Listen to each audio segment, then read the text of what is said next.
I'm going to go ahead and introduce the basics of sailing. Sailing itself is related to the boat and to the wind. So that's that relationship between them.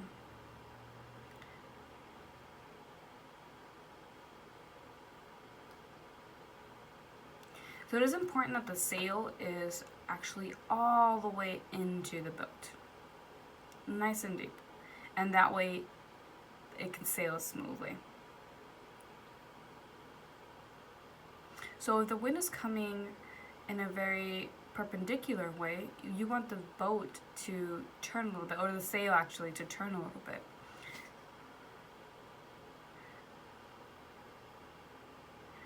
And that way it creates more of that pressure so that the boat can then go ahead and use the wind to sail.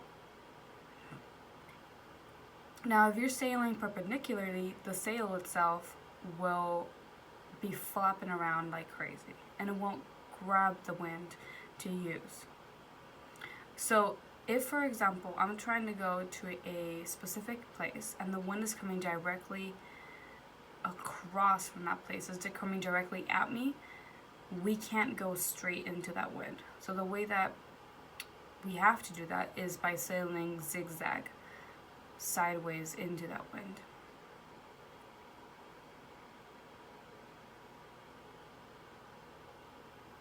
So as we're sailing, we're making that right turn, and as soon as we're trying to make that left turn into that zigzag, the sail will go crazy, but then it will line up. So that's the way where you do that. It's called tacking. That zigzag is called tacking. So a different way of turning into the sail that is a little bit more dangerous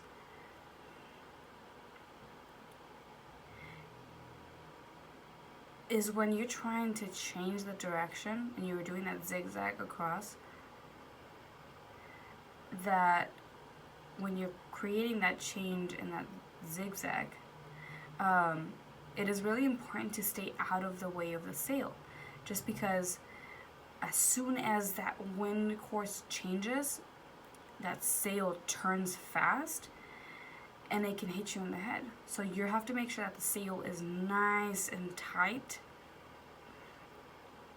and then release it. So if you're not controlling that sail and how tight or how loose it is, things are able to break and you're able to get hurt. So make sure that those things are very in order when you're sailing.